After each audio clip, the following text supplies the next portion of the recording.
Or number one piece of advice for young architects? I have to say, stay curious and stay optimistic.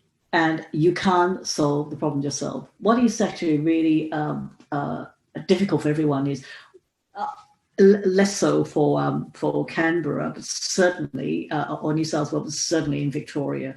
We've been, working in isolation for the last almost 6 months now. It's really difficult. So find ways to communicate, to keep that optimism open. And also to being curious is so important. You have got the whole internet. You've got all these things in front of you. Understand the world through, some research. And certainly, communicate, find ways to actually make your life, keep your mental energy well, and do lots of exercise as much as you can.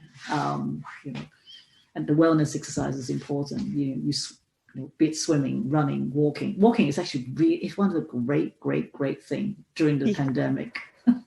Yes, to get out. To get out, yeah, yes. And walk, because walk is free. It's the most important things: fresh air, cycling, walking. Yeah, and now the sun's come. Project.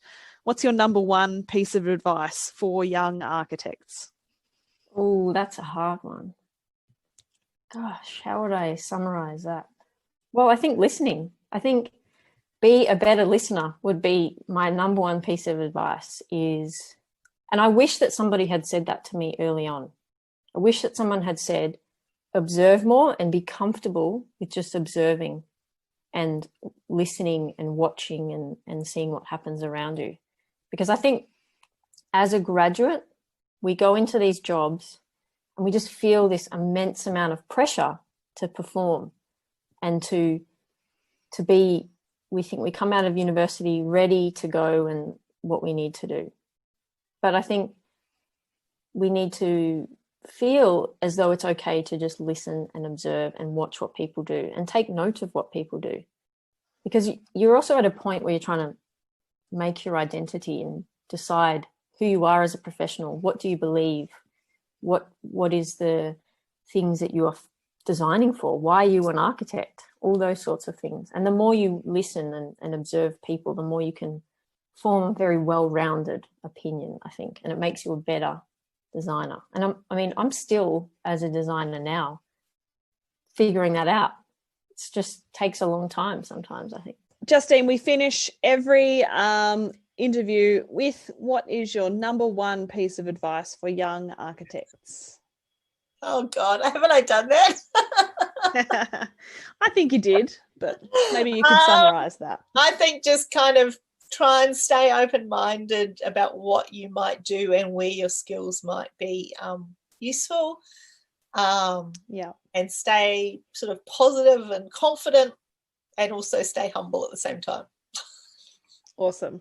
That's a really good nutshell. What is your number one piece of advice for young architects?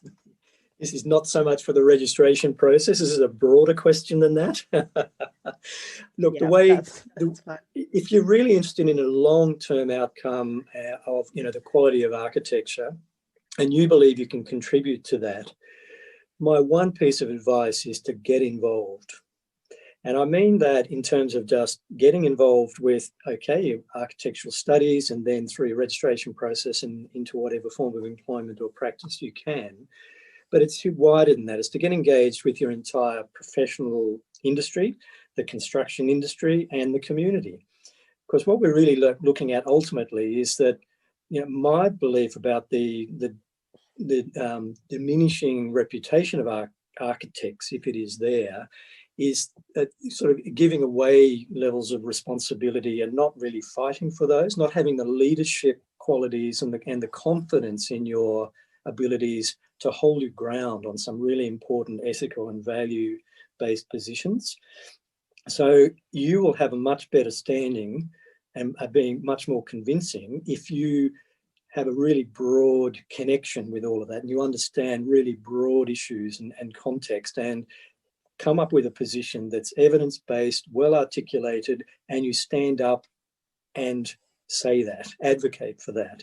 So get involved. What is your number one piece of advice for young architects? I think, just sort of reflecting on everything we talked about today as well, I think we as architects need to appreciate who and why we're doing what we do.